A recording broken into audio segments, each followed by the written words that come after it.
ಎಲ್ಲರಿಗೂ ನಮಸ್ಕಾರ ಸ್ನೇಹಿತರೆ. ಪ್ರೀತಿಯಲ್ಲಿ ಮೋಸ, ಸ್ನೇಹದಲ್ಲಿ ದ್ರೋಹ, ಮದುವೆ ನಂತರ ವಿಚಿತ್ರ ಸಂಕಟ, ಇದೇನಾ ತುಲಾರಾಶಿಯವರ ಜೀವನ? ಯಾರ ಮುಂದೆಯೂ ಹೇಳಿಕೊಳ್ಳದ ನೋವು ತುಲಾರಾಶಿಯವರಿಗೆ ಯಾಕೆ?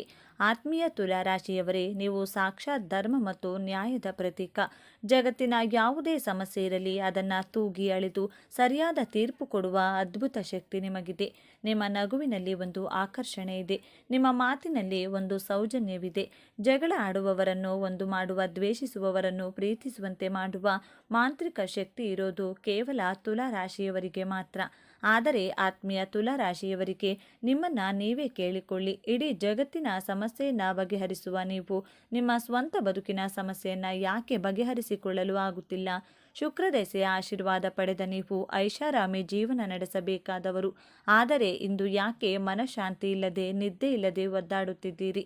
ಎಲ್ಲರಿಗೂ ಒಳ್ಳೆಯದನ್ನೇ ಬಯಸುವ ನಿಮಗೆ ಬದುಕಿನಲ್ಲಿ ಪದೇ ಪದೇ ಮೋಸವೇ ಯಾಕೆ ಉಡುಗೊರೆಯಾಗಿ ಸಿಗುತ್ತಿದೆ? ತುಲಾರಾಶಿಯವರೇ, ಇವತ್ತು ನೀವು ಒಂದು ಕಹಿ ಸತ್ಯವನ್ನ ಜೀರ್ಣಿಸಿಕೊಳ್ಳಲೇಬೇಕು. ನಿಮ್ಮ ಜೀವನದಲ್ಲಿ ಈಗ ಆಗುತ್ತಿರುವ ಅವಮಾನಗಳಿಗೆ, ಸೋಲುಗಳಿಗೆ ಅಥವಾ ಆರ್ಥಿಕ ಕಷ್ಟಗಳಿಗೆ ಬೇರೆ ಯಾರೂ ಕಾರಣರಲ್ಲ, ಸಾಕ್ಷಾತ್ ನೀವೇ ಕಾರಣ. ಹೌದು, ನಿಮ್ಮ ಉದ್ಧಾರವನ್ನ ತಡೆಯುತ್ತಿರುವುದು ನಿಮ್ಮ ಶತ್ರುಗಳಲ್ಲ, ಬದಲಾಗಿ ನಿಮ್ಮ ಸ್ವಭಾವದಲ್ಲೇ ಬೆರೆತು ಹೋಗಿರುವ ಒಂದು ಮಾರಕವಾದ ದೌರ್ಬಲ್ಯ. ಈ ಒಂದು ಗುಣ ನಿಮ್ಮನ್ನ ಎಷ್ಟು ಕುರುಡರನ್ನಾಗಿ ಮಾಡಿದೆ ಅಂದರೆ, ಹಗಲಿನಲ್ಲಿ ನಿಮ್ಮ ಕಣ್ಣ ಮುಂದೆಯೇ ನಿಮ್ಮ ಬದುಕನ್ನ ಯಾರು ದೋಚಿಕೊಂಡು ಹೋಗುತ್ತಿದ್ರು, ನೀವು ಸುಮ್ಮನೆ ನೋಡುತ್ತಾ ನಿಂತಿದ್ದೀರಿ. ಆ ಒಂದು ಗುಣ ದೇವತೆಗಳಂತೆ ಬದುಕಬೇಕಾದ ನಿಮ್ಮನ್ನ ಇಂದು ಸಾಮಾನ್ಯನಿಗಿಂತ ಕೀಳಾಗಿ ಬದುಕುವಂತೆ ಮಾಡಿರುವ ಆ ರಹಸ್ಯವೇನು? ಮತ್ತೆ ನೀವು ಸುಖನಂತೆ ಬದುಕಬೇಕಾದ್ರೆ ಮಾಡಬೇಕಾದ ಬದಲಾವಣೆ ಏನು? ಈ ವಿಡಿಯೋದಲ್ಲಿ ಎಳೆ ಎಳೆಯಾಗಿ ಬಿಚ್ಚಿಡಲಿದ್ದೇವೆ. ಇದನ್ನ ಅರ್ಧಕ್ಕೆ ನಿಲ್ಲಿಸಬೇಡಿ, ಯಾಕಂದ್ರೆ ಇದು ನಿಮ್ಮ ಮುರಿದು ಹೋದ ಮನಸ್ಸಿನ ಸಂಜೀವಿನಿ ಆಗಬಲ್ಲದು. ಆ ಕರಾಳ ದೌರ್ಬಲ್ಯದ ಬಗ್ಗೆ ತಿಳಿಯುವ ಮೊದಲು ಜಗತ್ತು ನಿಮ್ಮನ್ನ ಯಾಕೆ ಇಷ್ಟಪಡುತ್ತದೆ ಅನ್ನೋದು ನಿಮಗೆ ಗೊತ್ತಿರಬೇಕು. ಅದಕ್ಕೂ ಮುನ್ನ ನೀವು ಇನ್ನೂ ಚಾನಲ್ಗೆ ಸಬ್ಸ್ಕ್ರೈಬ್ ಆಗಿಲ್ಲ ಅಂದರೆ ಈಗಲೇ ಸಬ್ಸ್ಕ್ರೈಬ್ ಆಗಿ, ಹಾಗೆ ವಿಡಿಯೋಗೆ ಲೈಕ್ ಮಾಡಿ, ವಿಡಿಯೋ ಸ್ಕಿಪ್ ಮಾಡದೆ ಕೊನೆ ತನಕ ನೋಡಿ. ಎಲ್ಲರೂ ಭಕ್ತಿಯಿಂದ ಜೈ ಶುಕ್ರದೇವ ಅಂತ ಕಮೆಂಟ್ ಮಾಡಿ. ತುಲಾರಾಶಿಯವರೇ, ನಿಮ್ಮ ರಾಶಿಯ ಚಿಹ್ನೆ ತಕ್ಕಡಿ ಅಂದರೆ ಬ್ಯಾಲೆನ್ಸ್. ಎಂತಹ ಒತ್ತಡದ ಪರಿಸ್ಥಿತಿಯಲ್ಲೂ ನೀವು ತಾಳ್ಮೆ ಕಳೆದುಕೊಳ್ಳುವುದಿಲ್ಲ. ಮೊದಲನೆಯದಾಗಿ ನಿಮ್ಮ ರಾಜತಾಂತ್ರಿಕತೆ ಮತ್ತು ಸೌಜನ್ಯ. ಯಾರ ಮನಸ್ಸಿಗೂ ನೋವಾಗದಂತೆ ಮಾತನಾಡುವ ಕಲೆ ನಿಮಗೆ ರಕ್ತಗತವಾಗಿ ಬಂದಿದೆ. ಎದುರಾಳಿ ಎಷ್ಟೇ ಕೋಪದಲ್ಲಿದ್ದರೂ ನಿಮ್ಮ ಒಂದೆರಡು ಪ್ರೀತಿಯ ಮಾತುಗಳಿಂದ ಅವರನ್ನು ತಣ್ಣಗಾಗಿಸಬಲ್ಲ ಶಕ್ತಿ ನಿಮಗಿದೆ. ಎರಡನೆಯದಾಗಿ ನಿಮ್ಮ ಸೌಂದರ್ಯ ಪ್ರಜ್ಞೆ ಮತ್ತು ಸ್ವಚ್ಛತೆ. ನೀವು ಇರೋ ಜಾಗ, ನೀವು ಧರಿಸುವ ಬಟ್ಟೆ, ನೀವು ಆಡುವ ಮಾತು, ಎಲ್ಲದರಲ್ಲೂ ಒಂದು ಅಚ್ಚುಕಟ್ಟುತನ ಇರುತ್ತದೆ. ಕೊಳಕುತನವನ್ನ, ಗಲಾಟೆಯನ್ನ ನೀವು ದ್ವೇಷಿಸುತ್ತೀರಿ. ಇದೇ ಕಾರಣಕ್ಕೆ ಜನ ನಿಮ್ಮನ್ನ ಸುಸಂಸ್ಕೃತರು ಅಂತ ಕರೆಯುತ್ತಾರೆ. ಮೂರನೆಯದಾಗಿ ಮತ್ತು ಅತಿ ಮುಖ್ಯವಾಗಿ, ನಿಮ್ಮ ನ್ಯಾಯಪರ ಅನ್ಯಾಯವನ್ನ ಕಂಡರೆ ನೀವು ಸಹಿಸುವುದಿಲ್ಲ, ಆದರೆ ಅದನ್ನು ವಿರೋಧಿಸುವಾಗಲೂ ಒಂದು ನಾಗರಿಕತೆಯನ್ನು ಪಾಲಿಸುತ್ತೆ. ಇಷ್ಟೆಲ್ಲ ಅದ್ಭುತ ಗುಣಗಳಿರುವ ನೀವು, ಜಗತ್ತಿಗೆ ಬೆಳಕು ನೀಡುವ ನೀವು, ನಿಮ್ಮ ಮನೆಯ ದೀಪವನ್ನೇ ಯಾಕೆ ಆರಿಸಿಕೊಂಡಿದ್ದೀರಿ? ನಿಮ್ಮ ಈ ಒಳ್ಳೆಯತನವೇ ನಿಮಗೆ ಮುಳುವಾಗಿದ್ದು ಹೇಗೆ? ಈಗ ಆ ಅಸಲಿ ಸತ್ಯವನ್ನ, ಆ ಕಹಿ ಗುಟ್ಟನ್ನ ಒಡೆಯುವ ಸಮಯ ಬಂದಿದೆ. ತುಲಾರಾಶಿಯವರೇ, ನಿಮ್ಮನ್ನ ಬಲಪ್ರಯೋಗದಿಂದ ಯಾರೂ ಸೋಲಿಸಲು ಸಾಧ್ಯವಿಲ್ಲ. ಆದರೆ ನಿಮ್ಮನ್ನ ಕಣ್ಣೀರು ಹಾಕುವಂತೆ ಮಾಡುತ್ತಿರುವುದು ನಿಮ್ಮ ಆ ಒಂದು ಮಾರಕ ದೌರ್ಬಲ್ಯ. ಅದೇ ನಿರ್ಧಾರ ತೆಗೆದುಕೊಳ್ಳಲಾಗದ ಗೊಂದಲ ಮತ್ತು ಎಲ್ಲರನ್ನ ಮೆಚ್ಚಿಸಲು ಹೋಗುವ ದಾಸ್ಯದ ಮನೋಭಾವ. ಕೇಳಲು ಇದು ಸಣ್ಣ ವಿಷಯ ಅನಿಸಬಹುದು, ಆದರೆ ಇದೇ ನಿಮ್ಮ ಬದುಕಿನ ಶಾಪ.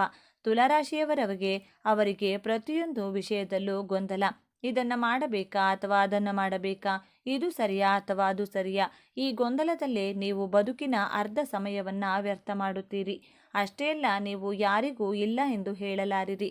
ಯಾರಾದರೂ ಬಂದು ಸಹಾಯ ಕೇಳಿದರೆ, ನಿಮ್ಮ ಹತ್ತಿರ ಸಮಯ ಇಲ್ಲದಿದ್ದರೂ, ನಿಮ್ಮ ಜೇಬಲ್ಲಿ ಹಣ ಇಲ್ಲದಿದ್ದರೂ, ನಿಮ್ಮ ಸುಖವನ್ನ ತ್ಯಾಗ ಮಾಡಿ ಅವರಿಗೆ ಸಹಾಯ ಮಾಡುತ್ತೀರಿ. ಯಾಕೆ ಗೊತ್ತಾ? ಎಲ್ಲಿ ನಾನು ಇಲ್ಲ ಅಂದರೆ ಅವರು ಬೇಜಾರು ಮಾಡ್ಕೊಳ್ತಾರೋ, ಎಲ್ಲಿ ನಾನು ಕೆಟ್ಟವನಾಗ್ತೇನೋ ಅನ್ನೋ ಭಯ ನಿಮ್ಮದು. ಈ ಎಲ್ಲರಿಗೂ ಒಳ್ಳೆಯವನಾಗಬೇಕು ಅನ್ನೋ ಹುಚ್ಚುತನ ಇದೆಯಲ್ಲ, ಇದೇ ನಿಮ್ಮನ್ನು ಸರ್ವನಾಶ ಮಾಡುತ್ತಿರುವುದು. ನೀವು ಬೇರೆಯವರ ಖುಷಿಗಾಗಿ ನಿಮ್ಮ ಆತ್ಮ ಗೌರವವನ್ನೇ ಒತ್ತೆ ಇಡುತ್ತೀರಿ. ನಿಮ್ಮದಲ್ಲದ ತಪ್ಪಿಗೆ ಕ್ಷಮೆ ಕೇಳುತ್ತೀರಿ. ಸಂಬಂಧ ಒಪ್ಪಿಕೊಳ್ಳಬೇಕು, ಉಳಿಸಿಕೊಳ್ಳಬೇಕು ಅಂತ ವಿಷಯವನ್ನೇ ಅಮೃತ ಅಂತ ಕುಡಿಯುತ್ತೀರಿ. ಆದರೆ ಪ್ರತಿಫಲವಾಗಿ ನಿಮಗೆ ಸಿಗೋದೇನು? ಕೇವಲ ಅವಮಾನ ಮತ್ತು ದ್ರೋಹ. ಈ ಅತಿಯಾದ ಒಳ್ಳೆಯತನ ಮತ್ತು ಗೊಂದಲದ ಸ್ವಭಾವ ನಿಮ್ಮ ಜೀವನದ ಮೇಲೆ ಬೀರುತ್ತಿರುವ 3 ಭಯಂಕರ ಪರಿಣಾಮಗಳನ್ನು ಒಮ್ಮೆ ಗಮನಿಸಿ.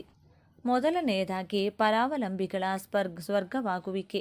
ತುಲಾರಾಶಿಯವರು ಎಲ್ಲಿಯವರೆಗೆ ಬೇರೆಯವರಿಗೆ ಉಪಯೋಗವಾಗುತ್ತಾರೆ ಅಲ್ಲಿಯವರೆಗೆ ಮಾತ್ರ ಜನ ಇವರನ್ನ ಪ್ರೀತಿಸುತ್ತಾರೆ. ನೀವು ನೋ ಹೇಳೋದಿಲ್ಲ ಅಂತ ಗೊತ್ತಿರೋ ಜನ ನಿಮ್ಮನ್ನ ಒಂದು ಟಿಶ್ಯೂ ಪೇಪರ್ ಥರ ಬಳಸಿಕೊಳ್ತಾರೆ. ನಿಮ್ಮ ಹಣ, ನಿಮ್ಮ ಸಮಯ, ನಿಮ್ಮ ಬುದ್ಧಿವಂತಿಕೆಯನ್ನು ಬಳಸಿಕೊಂಡು ಕೊನೆಗೆ ನೀವು ಕಷ್ಟದಲ್ಲಿದ್ದಾಗ ನಿನಗೆ ಬುದ್ಧಿ ಇಲ್ವಾ, ಯಾಕೆ ಮಾಡಿದೆ ಅಂತ ನಿಮ್ಮನ್ನೇ ದೂಷಿಸಿ ಹೋಗ್ತಾರೆ. ಆದರೂ ನೀವು ಪಾಠ ಕಲಿಯುವುದಿಲ್ಲ, ಮತ್ತೆ ಅಂಥವರನ್ನೇ ನಂಬುತ್ತೀರಿ. ಎರಡನೆಯದಾಗಿ ಅವಕಾಶಗಳ ಬಗ್ಗೆ ನಿರ್ಧಾರ ತೆಗೆದುಕೊಳ್ಳಲು ನೀವು ಮಾಡುವ ತಡ ಅಂದರೆ ಇದೆಯಲ್ಲ, ಅದರಿಂದ ಎಷ್ಟೋ ಅದೃಷ್ಟ ಲಕ್ಷ್ಮಿಯನ್ನು ನೀವು ಬಾಗಿಲಿಂದಲೇ ವಾಪಸ್ ಕಳಿಸಿದ್ದೀರಿ. ಅತಿಯಾಗಿ ಯೋಚನೆ ಮಾಡುತ್ತಾ ಹೀಗಾದರೆ ಹೇಗೆ, ಹಾಗಾದರೆ ಹೇಗೆ ಅಂತ ಲೆಕ್ಕ ಹಾಕ್ತಾ ಕೂರುತ್ತೀರಿ. ಅಷ್ಟರಲ್ಲಿ ಕಡಿಮೆ ಬುದ್ಧಿವಂತರು ಆ ಅವಕಾಶವನ್ನು ಬಾಚಿಕೊಂಡು ಮುಂದೆ ಹೋಗಿರುತ್ತಾರೆ. ನಿಮ್ಮ ಬುದ್ಧಿವಂತಿಕೆ ಕೇವಲ ಪ್ಲಾನಿಂಗ್ ಮಾಡೋದ್ರಲ್ಲೇ ವ್ಯರ್ಥವಾಗುತ್ತಿದೆ ಹೊರತು ಆ್ಯಕ್ಷನ್ ತೆಗೆದುಕೊಳ್ಳುವುದರಲ್ಲಿ ಅಲ್ಲ. ಮೂರನೆಯದಾಗಿ ಒಳಮನಸ್ಸಿನ ನರಕ. ಹೊರಗೆ ಎಲ್ಲರ ಜೊತೆ ನಗುತ್ತಾ ಇರುವ ನೀವು ಒಳಗೆ ಅಳುತ್ತಿರುತ್ತೀರಿ. ನನ್ನನ್ನು ಯಾರೂ ಅರ್ಥ ಮಾಡಿಕೊಳ್ಳುತ್ತಿಲ್ಲ, ನಾನು ಎಲ್ಲರಿಗೂ ಇಷ್ಟೆಲ್ಲ ಮಾಡಿದರೂ ನನಗೇಕೆ ಈ ಶಿಕ್ಷೆ ಅನ್ನೋ ಕೊರಗು ನಿಮ್ಮನ್ನು ದಿನೇ ದಿನೇ ಕೊಲ್ಲುತ್ತಿದೆ. ನಿಮ್ಮ ತನವನ್ನೇ ಕಳೆದುಕೊಂಡು ಬೇರೆಯವರಿಗಾಗಿ ಬದುಕುವ ಬೊಂಬೆಯಾಗಿದ್ದೀರಿ. ತುಲಾರಾಶಿಯವರೇ, ಸಾಕು ಮಾಡಿ. ಈ ತ್ಯಾಗವನ್ನು ನಿಮ್ಮ ಒಳ್ಳೆಯತನಕ್ಕೆ ಬೆಲೆ ಇಲ್ಲದ ಜಾಗದಲ್ಲಿ ನಿಮ್ಮ ತನವನ್ನು ತೋರಿಸುವ ಸಮಯ ಬಂದಿದೆ. ನೀವು ಮತ್ತೆ ಎದ್ದು ನಿಲ್ಲಬೇಕು. ನಿಮ್ಮ ರಾಶ್ಯಾಧಿಪತಿ ಶುಕ್ರನಂತೆ ಮತ್ತೆ ಮಿನುಗಬೇಕು. ಅಂದರೆ ಈ 3 ಕಠಿಣ ನಿರ್ಧಾರಗಳನ್ನು ಈಗಲೇ ತೆಗೆದುಕೊಳ್ಳಿ. ಮೊದಲನೆಯದಾಗಿ ನಿರ್ದಾಕ್ಷಿಣ್ಯವಾಗಿ ತಿರಸ್ಕರಿಸುವುದನ್ನು ಕಲಿಯಿರಿ. ಯಾರು ನಿಮ್ಮ ಸಮಯವನ್ನು, ಶಾಂತಿಯನ್ನು ಹಾಳು ಮಾಡುತ್ತಾರೋ ಅವರಿಗೆ ಮುಖಕ್ಕೆ ಹೊಡೆದಂತೆ ನನ್ನಿಂದ ಆಗಲ್ಲ ಎಂದು ಹೇಳುವುದನ್ನು ಕಲಿಯಿರಿ. ನೀವು ಕೆಟ್ಟವರಾದರೂ ಪರವಾಗಿಲ್ಲ, ನಿಮ್ಮ ನೆಮ್ಮದಿಗಿಂತ ದೊಡ್ಡದು ಯಾವುದೂ ಇಲ್ಲ. ನೆನಪಿಡಿ, ಜಗತ್ತನ್ನು ಮೆಚ್ಚಿಸಲು ನೀವು ಹುಟ್ಟಿಲ್ಲ. ನಿಮ್ಮ ಬೌಂಡರಿಯನ್ನು ನೀವೇ ಹಾಕಿಕೊಳ್ಳಿ, ಆಗ ಮಾತ್ರ ಜನ ನಿಮಗೆ ಬೆಲೆ ಕೊಡುತ್ತಾರೆ. ಎರಡನೆಯದಾಗಿ ತ್ವರಿತ ನಿರ್ಧಾರಗಳೇ ಯಶಸ್ಸಿನ ಮೆಟ್ಟಿಲು. ಇಂದಿನಿಂದ ಅತಿಯಾಗಿ ಯೋಚನೆ ಮಾಡುವುದನ್ನು ಬಿಡಿ. ಯಾವುದೇ ಅವಕಾಶ ಬಂದರೆ ಅದು 70% ಸರಿಯಿದೆ ಅನಿಸಿದರೆ ಮುನ್ನುಗ್ಗಿ. ತಪ್ಪು ನಡೆದರೆ ತಿದ್ದಿಕೊಳ್ಳೋಣ, ಆದರೆ ಯೋಚನೆ ಮಾಡುತ್ತಾ ಕೂತು ಸಮಯ ವ್ಯರ್ಥ ಮಾಡಬೇಡಿ. ನಿಂತ ನೀರು ಕೊಳೆಯಾಗುತ್ತದೆ, ಹರಿಯುವ ನೀರು ಮಾತ್ರ ಪವಿತ್ರ. ಹಾಗೆಯೇ ಆ್ಯಕ್ಷನ್ ತೆಗೆದುಕೊಳ್ಳುವ ತುಲಾರಾಶಿಯವರು ಮಾತ್ರ ಗೆಲ್ಲುತ್ತಾರೆ. ಮೂರನೆಯದಾಗಿ ಸ್ವಯಂ ಪ್ರೀತಿ ಮತ್ತು ಸ್ವಾರ್ಥ. ಹೌದು, ನೀವು ಸ್ವಲ್ಪ ಸ್ವಾರ್ಥಿಗಳಾಗಬೇಕು.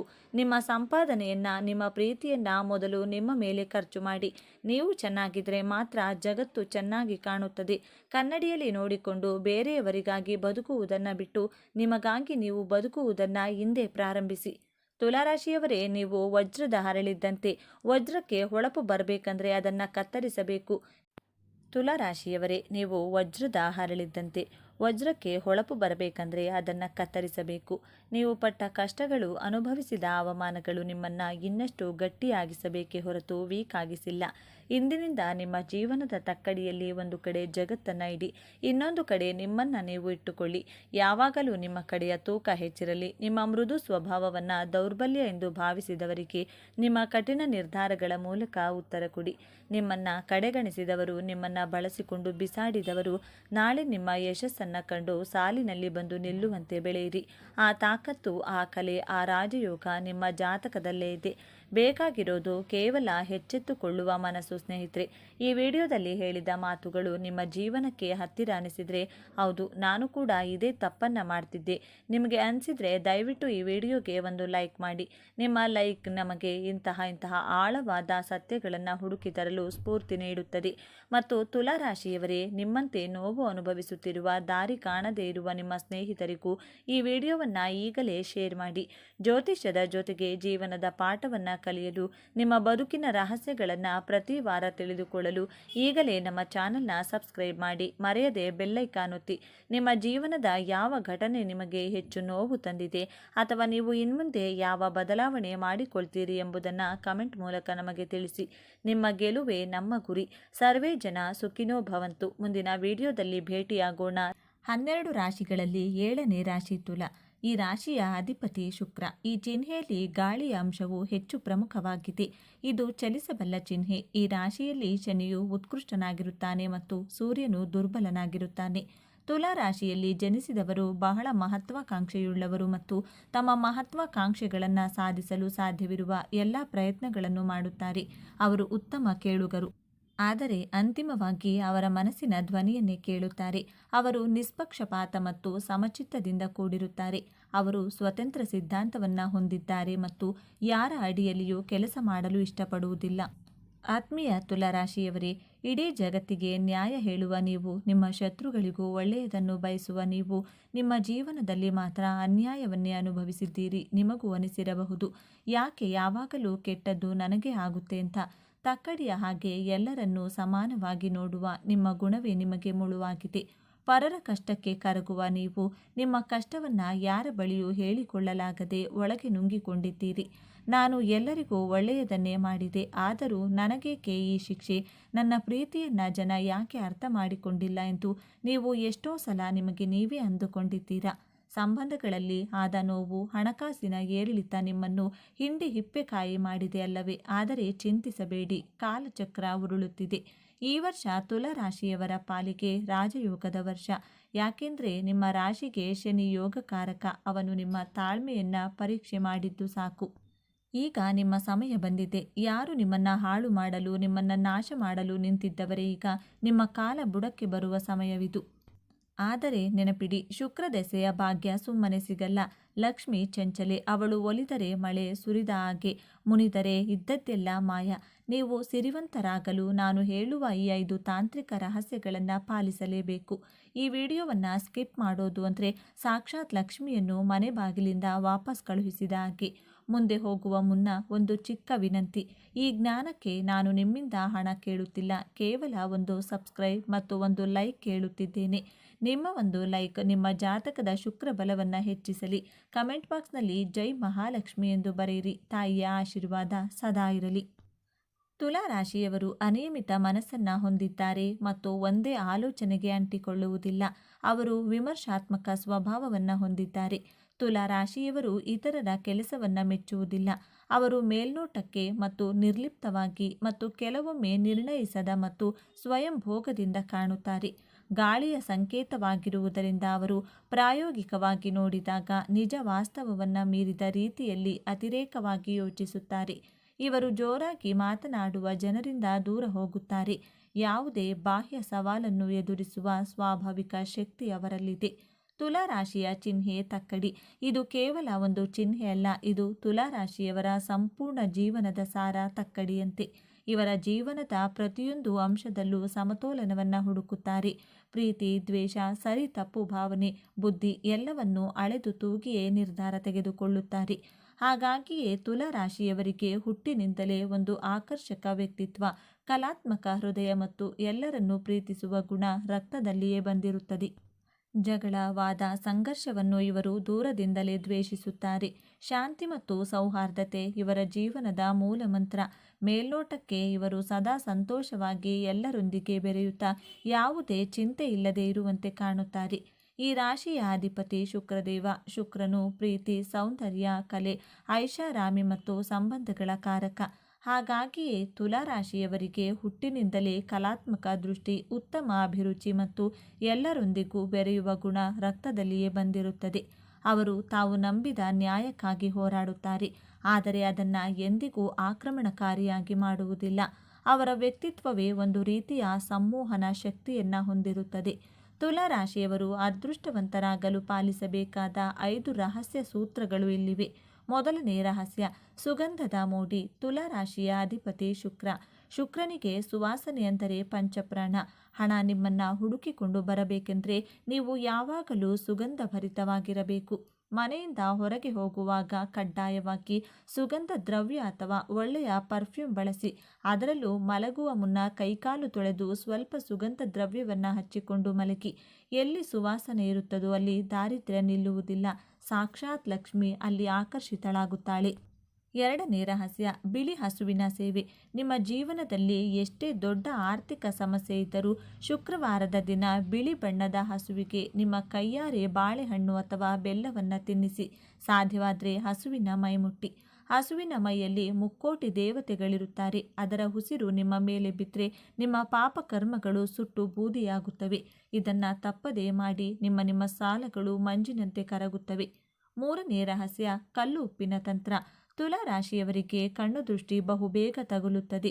ನೀವು ಚೆನ್ನಾಗಿರುವುದನ್ನು ಕಂಡರೆ ಜನರಿಗೆ ಹೊಟ್ಟೆ ಕಿಚ್ಚು. ಇದಕ್ಕಾಗಿ ಪ್ರತಿ ಶುಕ್ರವಾರ ಸಂಜೆ ಒಂದು ಹಿಡಿ ಕಲ್ಲುಪ್ಪನ್ನು ತೆಗೆದುಕೊಂಡು ನಿಮ್ಮ ತಲೆಯಿಂದ 7 ಬಾರಿ ನಿವಾಳಿಸಿ ಅದನ್ನು ಹರಿಯುವ ನೀರಿನಲ್ಲಿ ಹಾಕಿ ಅಥವಾ ಸಿಂಕ್ನಲ್ಲಿ ಹಾಕಿ ನೀರು ಬಿಡಿ. ಹೀಗೆ ಮಾಡಿದರೆ ನಿಮ್ಮ ಮೇಲಿರುವ ನಕಾರಾತ್ಮಕ ಶಕ್ತಿ ತೊಲಗಿ ಪಾಸಿಟಿವ್ ಎನರ್ಜಿ ಬರುತ್ತದೆ. ಮನೆಯಲ್ಲಿ ಜಗಳಗಳು ಕಡಿಮೆಯಾಗಿ ನೆಮ್ಮದಿ ನೆಲೆಸುತ್ತದೆ. 4ನೇ ರಹಸ್ಯ, ಸ್ತ್ರೀಯರಿಗೆ ಗೌರವ. ಇದು ಅತ್ಯಂತ ಮುಖ್ಯವಾದ ರಹಸ್ಯ. ಶುಕ್ರ ಗ್ರಹವು ಸ್ತ್ರೀಕಾರಕ. ನೀವು ಗಂಡಸೆ ಆಗಿರಲಿ ಅಥವಾ ಹೆಂಗಸೆ ಆಗಿರಲಿ, ನೀವು ಏಳಿಗೆ ಹೊಂದಬೇಕೆಂದರೆ ಮನೆಯ ಹೆಣ್ಣು ಮಕ್ಕಳಿಗೆ ಮತ್ತು ಸಮಾಜದ ಸ್ತ್ರೀಯರಿಗೆ ಗೌರವ ಕೊಡಿ. ಹೆಂಡತಿಯ ಕಣ್ಣಲ್ಲಿ ನೀರು ಹಾಕಿಸುವವನು ಅಥವಾ ಪರಸ್ತ್ರೀಯರ ಬಗ್ಗೆ ಕೆಟ್ಟದಾಗಿ ಮಾತನಾಡುವವನು ಎಷ್ಟೇ ಪೂಜೆ ಮಾಡಿದರೂ ಉದ್ಧಾರ ಆಗಲ್ಲ. ಲಕ್ಷ್ಮಿ ಒಲಿಯಬೇಕೆಂದರೆ ಮನೆಯ ಗೃಹಲಕ್ಷ್ಮಿ ಸಂತೋಷವಾಗಿರಬೇಕು. 5ನೇ ರಹಸ್ಯ, ಇರುವೆಗಳಿಗೆ ಆಹಾರ. ಶನಿ ಮತ್ತು ಶುಕ್ರ ಇಬ್ಬರ ಕೃಪೆ ಬೇಕೆಂದರೆ ಸಕ್ಕರೆ ಬೆರೆಸಿದ ಅಕ್ಕಿ ಹಿಟ್ಟನ್ನು ಅಥವಾ ಹುರಿದ ರವೆಯನ್ನು ಇರುವೆಗಳಿಗೆ ಹಾಕಿ ಮೌನವಾಗಿ ಕೆಲಸ ಮಾಡುವ ಇರುವೆಗಳಿಗೆ ನೀವು ಆಹಾರ ನೀಡಿದರೆ ನಿಮ್ಮ ಜೀವನದ ಅಡೆತಡೆಗಳು ಮೌನವಾಗಿಯೇ ಸರಿದು ಹೋಗುತ್ತವೆ. ಉದ್ಯೋಗದಲ್ಲಿ ಅಥವಾ ಬಿಸ್ನೆಸ್ಸಲ್ಲಿ ಸಮಸ್ಯೆ ಬಂದರೆ ಈ ಪರಿಹಾರ ಅಥವಾ ಪವಾಡ ನೋಡಿ. ಸ್ನೇಹಿತರೆ, ತುಲಾ ಎಂದರೆ ಸಮತೋಲನ. ನಿಮ್ಮ ಜೀವನವನ್ನು ಸರಿದೂಗಿಸುವ ವರ್ಷ. ಇಷ್ಟು ದಿನ ಕಷ್ಟಪಟ್ಟಕ್ಕೆ ನಿಮಗೆ ತಕ್ಕ ಪ್ರತಿಫಲ ಸಿಗುವ ಸಮಯ. ಮನಸ್ಸು ಗಟ್ಟಿ ಮಾಡಿ. ನಾನು ಹೇಳಿದ ಪರಿಹಾರಗಳನ್ನು ನಂಬಿಕೆಯಿಂದ ಮಾಡಿ. ನಿಮಗೆ ಒಳ್ಳೆಯದಾಗಲಿ. ಇನ್ನು ತುಲಾ ರಾಶಿಯವರು ಪ್ರೀತಿ ಸಂಬಂಧಗಳಿಗೆ ಹೆಚ್ಚು ಬೆಲೆ ಕೊಡೋದ್ರಿಂದ ಇವರ ಪ್ರೀತಿಯನ್ನು ಎಲ್ಲರೂ ಬಯಸುತ್ತಾರೆ ಅಂತಾನೆ ಹೇಳ್ಬೋದು. ಕುಟುಂಬದಲ್ಲೇ ಆಗಿರಲಿ ಪ್ರೀತಿ ಜಾಸ್ತಿ ಎಕ್ಸ್ಪೆಕ್ಟ್ ಮಾಡ್ತಾರೆ ಅಂತಾನೆ ಹೇಳ್ಬೋದು. ಇವರು ಎಲ್ಲದಕ್ಕೂ ಸ್ವಲ್ಪ ಜಾಸ್ತಿನೇ ಬೆಲೆ ಕೊಡೋದ್ರಿಂದ ಕುಟುಂಬದ ವಿಷಯಕ್ಕೆ ಯಾರೇ ಬಂದರೂ ಸಹ ಅವರು ಅದನ್ನು ಸರಿಯಾಗಿ ಜಾಸ್ತಿ ಏನು ತಲೆಗೆ ಹಾಕಿಕೊಳ್ಳುವುದಿಲ್ಲ. ಕುಟುಂಬದ ಪರ್ಸನಲ್ ವಿಷಯಕ್ಕೆ ಯಾರೇ ಬಂದರೂ ಸಹ ಅವರನ್ನು ಬಿಡೋ ಮಾತೇ ಇಲ್ಲ ಅಂದುಕೊಳ್ಳಿ. ಫಸ್ಟ್ ಜಗಳಕ್ಕೆ ನಿಂತ್ಕೊಳ್ತಾರೆ. ಅವರು ಅಷ್ಟು ಕುಟುಂಬಕ್ಕೆ ಬೆಲೆಯನ್ನು ಕೊಡ್ತಾರೆ ಎಂದೇ ಹೇಳ್ಬೋದು. ಎದುರಾಳಿ ಭಯ ಬಿದ್ದು ಓಡಿ ಹೋಗಬೇಕು ಹಾಗೆ ಮಾಡ್ತಾರೆ. ಗಂಡ ಹೆಂಡತಿ ಸಂಬಂಧವೇ ಆಗಿರಲಿ, ಮಕ್ಕಳಿಗೆ ಒಂದು ಪ್ರೀತಿ ಕೊಡೋದೇ ಆಗಿರಲಿ, ಸ್ನೇಹಿತರಿಗೆ ಹಾಗೂ ಸಂಬಂಧಿಕರಿಗೆ ರೆಸ್ಪೆಕ್ಟ್ ಕೊಡೋದೇ ಆಗಿರಲಿ, ಎಲ್ಲದರಲ್ಲೂ ಇವರು ಎತ್ತಿದ ಕೈ ಅಂತಾನೆ ಹೇಳ್ಬೋದು. ಈ ತುಲಾ ರಾಶಿಯವರು ಪ್ರಾಣಿಗಳನ್ನು ಜಾಸ್ತಿ ಇಷ್ಟಪಡ್ತಾರೆ ಮತ್ತು ಇವರ ದಾಂಪತ್ಯ ಜೀವನ ಸಹ ಅದ್ಭುತವಾಗಿರುತ್ತದೆ. ಹೊಂದಾಣಿಕೆಯಲ್ಲಿ ತುಲಾ ರಾಶಿಯವರು ಪಕ್ಕಾ ಅಂತಾನೆ ಹೇಳ್ಬೋದು. ಹೊಂದಾಣಿಕೆ ಅನ್ನೋದು ತುಲಾ ರಾಶಿಯವರು ದಂಪತಿಗಳಲ್ಲಿ ತುಂಬಾ ಹೆಚ್ಚಾಗಿರುತ್ತದೆ ಎಂದೇ ಹೇಳಬಹುದು. ಈ ರಾಶಿಯವರಿಗೆ ಕುಟುಂಬದ ಮೇಲೆ ಅಪಾರವಾದ ಪ್ರೀತಿ ಕಾಳಜಿ ಜಾಸ್ತಿ ಇರೋದ್ರಿಂದ ತುಲಾ ರಾಶಿಯವರು ಬಹಳನೇ ರೆಸ್ಪಾನ್ಸಿಬಲ್ ಆಗಿರುತ್ತಾರೆ. ಇವರು ಯಾವುದಾದರೂ ಕೆಲಸ ವಹಿಸಿಕೊಂಡ್ರೆ ಮಾಡದೇ ಇರುವಂತಹ ಮಾತೇ ಇಲ್ಲ. ಅದು ಎಷ್ಟೇ ಕಷ್ಟ ಇದ್ರೂ ಸಹ ಎಲ್ಲವನ್ನೂ ಅಚ್ಚುಕಟ್ಟಾಗಿ ಮಾಡ್ಕೊಂಡು ಹೋಗ್ತಾರೆ. ನಿರ್ಧಾರಗಳನ್ನು ತೆಗೆದುಕೊಳ್ಳುವಾಗಲೂ ಅಷ್ಟೇ ಸ್ವಂತ ನಿರ್ಧಾರದಿಂದ ಮುಂದುವರಿಯುತ್ತಾರೆ. ಅದೇ ರೀತಿ ತಂದೆ ತಾಯಿಯನ್ನು ಚೆನ್ನಾಗಿ ನೋಡ್ಕೊಳ್ತಾರೆ. ಆದರೆ ಕೆಲವು ತಂದೆ ತಾಯಿಗೆ ಆ ಯೋಗ ಇರುವುದಿಲ್ಲ. ಎಲ್ಲವನ್ನೂ ಅಚ್ಚುಕಟ್ಟಾಗಿ ನಿರ್ವಹಿಸುತ್ತಾರೆ. ತುಲಾ ರಾಶಿಯವರು ಯಾವುದೇ ರೀತಿ ಮನಸ್ತಾಪ ಬಂದರೂ ಸಹ ಅದನ್ನು ತುಂಬ ಜಾಸ್ತಿ ಹೊತ್ತು ಮನಸ್ಸಲ್ಲಿ ಇಟ್ಕೊಳ್ಳಲ್ಲ. ಅಲ್ಲಲ್ಲೇ ಕ್ಲಿಯರ್ ಮಾಡಿಕೊಂಡು ಜೀವನದಲ್ಲಿ ಮುಂದೆ ಸಾಗುವಂತಹ ವ್ಯಕ್ತಿಗಳಾಗಿರುತ್ತಾರೆ. ಇನ್ನು ತುಲಾ ರಾಶಿಯಲ್ಲಿರುವಂತಹ ವ್ಯಕ್ತಿಗಳು ಎಲ್ಲ ರೀತಿ ಯೋಚನೆ ಮಾಡಿ ನಿರ್ಧಾರವನ್ನು ತಗೊಳ್ಳೋದ್ರಿಂದ ಇವರ ಜೀವನದಲ್ಲಿ ಕಷ್ಟಗಳು ಬಂದರೂ ಸಹ ಎಲ್ಲ ದೂರವಾಗುತ್ತದೆ. ಜೊತೆಗೆ ದೇವರಿಗೆ ಇಷ್ಟವಾದ ತುಲಾ ರಾಶಿಯವರು. ನೀವೇ ಧನ್ಯರು. ನೋಡಿದ್ರಲ್ಲ ವೀಕ್ಷಕರೇ, ತುಲಾ ರಾಶಿಯವರಿಗೆ ಹುಟ್ಟಿನಿಂದಲೇ ದೇವರು ಕೊಟ್ಟಂತಹ ಅದೃಷ್ಟ ವರಗಳು ಯಾವ್ಯಾವುದು ಎಂದು ನಿಮಗೂ ಸಹ ತಿಳಿದಿದೆ. ಈ ಒಂದು ವಿಡಿಯೋ, ಈ ಒಂದು ಮಾಹಿತಿ ನಿಮಗೆ ಇಷ್ಟವಾಗಿದೆ ಎಂದು ನಾನು ಭಾವಿಸುತ್ತಿದ್ದೇನೆ. ನೀವು ಸಹ ತುಲಾ ರಾಶಿಯವರಾಗಿದ್ದರೆ ಓಂ ನಮಃ ಶಿವಾಯ ನಮಃ ಎಂದು ಕಮೆಂಟ್ ಮಾಡಿ. ಈ ವಿಡಿಯೋಗೆ ಒಂದು ಲೈಕ್ ಕೊಟ್ಟು ತಪ್ಪದೆ ನಮ್ಮ ಚಾನಲ್ಗೆ ಸಬ್ಸ್ಕ್ರೈಬ್ ಮಾಡಿಕೊಳ್ಳಿ. ಹಾಗೆ ನಿಮ್ಮ ಅನಿಸಿಕೆ ಅಭಿಪ್ರಾಯಗಳನ್ನು ಕಮೆಂಟ್ ಮೂಲಕ ತಿಳಿಸಿ. ಮುಂದಿನ ವಿಡಿಯೋದಲ್ಲಿ ಒಳ್ಳೆಯ ಮಾಹಿತಿಯೊಂದಿಗೆ ಪುನಃ ಭೇಟಿಯಾಗೋಣ. ಸರ್ವೇ ಜನ ಸುಖಿನೋ ಭವಂತು. ಎಲ್ಲರಿಗೂ ಧನ್ಯವಾದಗಳು.